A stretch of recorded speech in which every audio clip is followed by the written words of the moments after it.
안녕하세요. 잡초이입니다. 저는 2021년도 편입학에 합격하게 되어 학교를 다니고 있는데요. 제가 작년 한 해 동안 유튜브를 통해서 많은 합격생 분들의 영상을 찾아보곤 했어요. 거기서 많은 정보를 얻곤 했는데요. 저 또한 스킬이라기보다는 1년간의 편입 과정에 대해서 공유드리고자 이렇게 영상을 찍게 되었습니다. 제가 영상을 처음 찍다 보니까 많이 어색한 부분이 많은데 어리숙하더라도 잘 부탁드립니다. 일단 첫 번째, 편입의 계기가 무엇인가요? 학벌에 대한 컴플렉스였던 것 같아요. 고등학교 3학년 때는 전문대학교에 진학 후 빨리 돈 벌자는 목적이었어요. 근데 진짜 사회에 진출하고 나니까 인서울 주요 대학원을 졸업한 많은 사람들을 봤고요. 거기에 비해 저는 진짜 전문 지식도 부족하고 그 때문에 미래에 대한 두려움이 많이 생기곤 했습니다. 그리고 제가 청년들을 뽑는 대외 활동을 했던 적이 있어요. 거기서 저만 직장인이고 모든 기수분들이 대학생인 거예요. 그것도 인서울에서 하다 보니까 주요 대학원 학생분들이 많이 보이더라고요. 그래서 저는 거기에 학벌에 대한 많은 위축감을 느끼게 되었고 그 사람들이 조금 부러웠던 것 같아요. 그래서 다시 한번 학교에 진학한 후에 전문 지식을 쌓고 역량을 강화하자라는 그런 목적으로 편입을 하게 되었습니다. 두 번째, 총 몇 년간 준비하셨나요? 저는 어림잡아서 2년간 준비한 것 같습니다. 재작년 2019년도에 6월부터 직장을 다니면서 학원의 저녁반과 주말반을 수강했습니다. 그때는 일반 편입으로 지원을 했는데 결론적으로는 모두 다 광탈을 당했습니다. 그 당시에는 학원을 다녔지만은 주말반과 저녁반이다 보니까 평일반과 다르게 조금 관리 측면에서 미미한 면이 있더라고요. 만약에 재도전을 한다면 인강으로 다시 내가 해보자 라는 그런 생각을 가졌고, 그래서 진짜로 2020년도에는 학사 편입으로 다시 한번 인강을 수강하면서 편입에 도전하게 되었습니다. 네. 그때는 2020년도에는 5월달부터 시작했던 것 같아요. 그래서 어림잡아서 2년간 준비했습니다.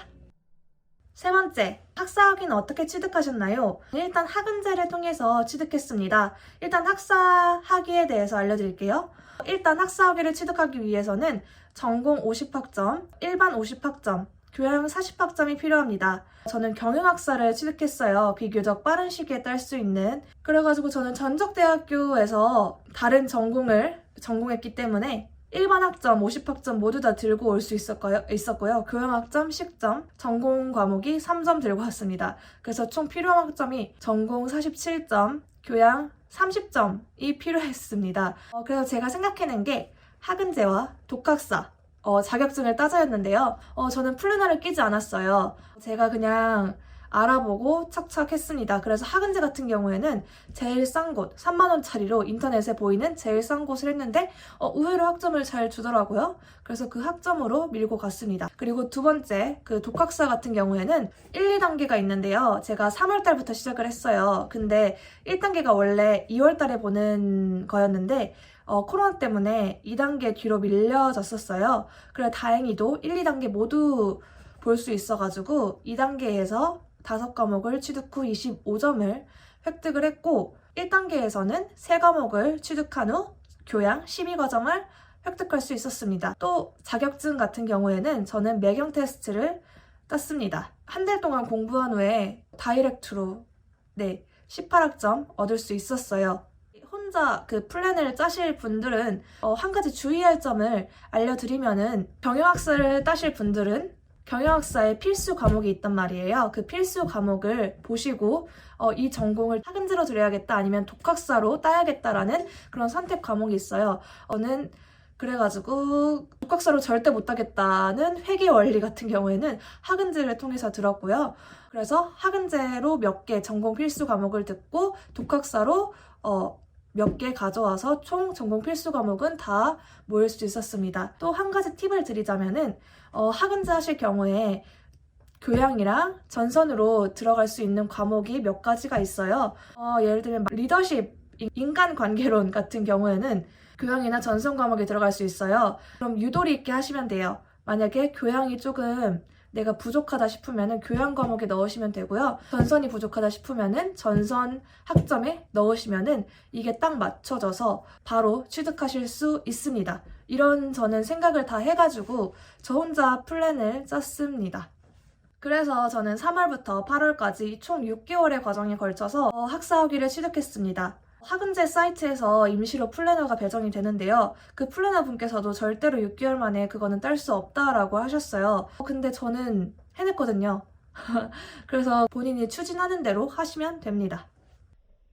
네 번째, 그러면 일반 편입이랑 학사 편입에 장단점이 있을까요? 저는 2번 다 해봤잖아요. 저의 개인적인 생각으로 일반 편입 같은 경우에는 장점은 일단 회전율이 좋다는 겁니다. 제가 2019년도에 일반 편입에 단국대학교 경영학과에 붙었어요. 1차 합격으로.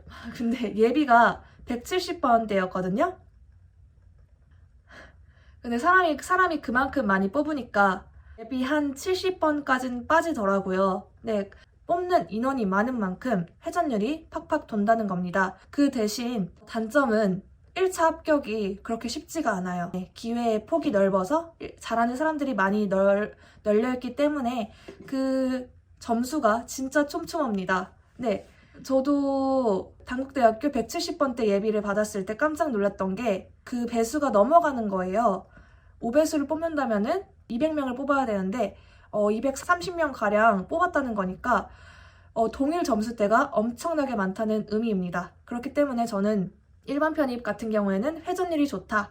그 대신 1차 합격이 쉽지가 않다라는 그런 장단점을 말씀드리고 싶고요. 학사 편입 같은 경우에는 장점은 1차 합격률이 높다라는 겁니다. 네, 이번에 학사 편입을 시도하면서 저는 총 5개의 학교에 1차 합격을 했어요. 그렇기 때문에 좀 합격자들 사이에서 점수 폭이 조금 촘촘하지 않고 조금 넓다라고 생각을 했던 것 같아요. 네, 그래서 1차 합격이 비교적 일반 편입에 비해 쉽다는 것과 그 대신 단점은 충원율이 진짜 안 돌아요. 네, 회전율이 그만큼 없습니다. 뽑지 않는 만큼.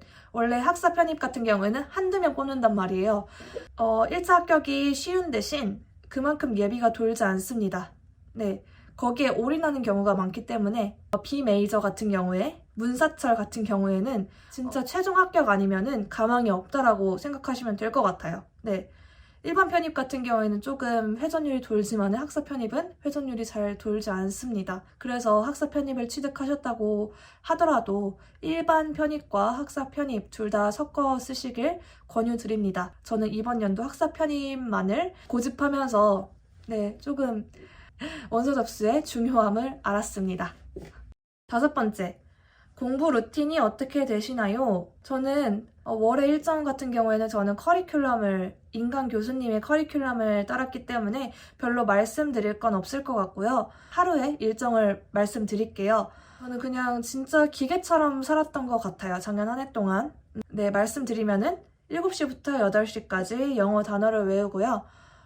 그때 같은 경우에는 저는 영어 단어는 보카바이블과 그 인강 선생님의 단어장을 달달달달 외웠습니다. 네, 모르는 부분은 별표를 쳐가면서 그냥 1시간 동안 이거 외우자라는 식으로 했고요.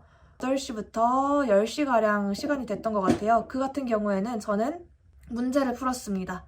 네, 그냥 머리가 가장 맑을 때 풀어야 된다는 그런 집념 때문에 아침에 문제를 풀었어요. 네, 그 인강 선생님의 문제를 풀기도 하고 그 개인 독해집 같은 경우에 같은 것을 풀기도 했습니다.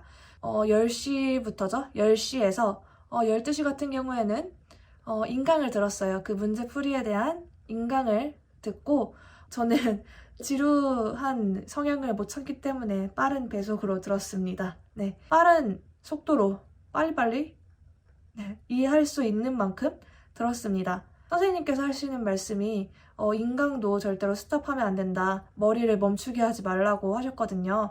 인강도 현관과 같이 스톱하지 않을 때 조금 효율이 극대화한다고 하셔가지고 저도 그렇게 따라했습니다. 그리고 12시부터 2시까지는요. 저는 복습을 했습니다. 거기에 대한 내가 왜 틀렸는지에 대해서 일단 적어보고 교수님의 풀이법에 대해서 맞춰서 다시 적용해보는 식으로 복습 과정을 거쳤습니다. 네, 그런 다음에 저는 밥을 먹었어요. 1시간이면 충분하죠. 네, 3시까지 밥을 먹었습니다. 3시부터 6시까지 논술을 했던 것 같아요. 논술은 그렇게 좋은 결과가 나온 게 아니라서 논술은 제가 말씀드릴 게 없어요. 그리고 6시부터 8시까지 조금 저만의 힐링 시간?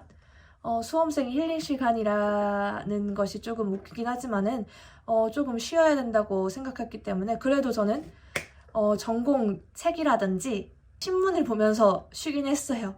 조금 사회에 대한 이슈나 전공에 대한 지식을 습득하기 위해서 서적 등을 읽었습니다. 그러고 나서 8시부터 10시 가량까지 영어 단어를 외웠어요, 또. 근데 집에 앉아있기가 진짜 힘들거든요. 그때는 집중력이 발휘할 수가 없는 시간이에요. 너무 많은 루틴대로 돌아왔기 때문에. 그래서 저는 공원으로 나갔습니다. 밖으로 나가서 내가 이 하루치 양을 외우지 않으면은 집에 돌아오지 않겠다는 식으로 생각을 하면서 끝까지 나가서 외웠습니다. 네. 이게 하루 루틴이긴 하지만은 제대로 지켜지지 않을 때도 많아요. 그래도 70%는 이렇게 지켰습니다. 달마다 커리큘럼은 그냥 교수님의 커리큘럼을 따랐고 9월부터는 제가 기출풀이에 시도했습니다. 그때부터 시간을 재서 풀었어요. 조금 시간에 압박을 받는 스타일이더라고요. 2019년도에 편입 공부를 했을 때. 그래서 편입 기출풀이를 했을 때는 저는 시간을 9월달부터 재서 풀었습니다. 네. 6번째, 편입의 결과는 그럼 어떻게 되시나요? 저는 총 13개의 학교를 지원했습니다. 옆에 보시는 바와 같이 13개의 학교를 지원을 했고요. 그중 1차 합격은 건국대, 국민대, 세종대, 숙명여대, 이화여대에 합격했습니다. 모두 예비를 받았습니다. 최초 합격한 데가 안타깝게도 없었어요. 네. 그래서 많은 상심을 하기도 했습니다. 하지만 진짜 다행히도 숙명여자대학교에 연락이 오게 되어가지고 진학을 하게 되었어요. 모든 것을 포기했을 때 연락이 오더라고요.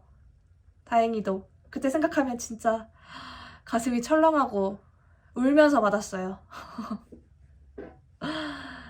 그래서 저는 숙명여자대학교에 잘 다니고 있습니다.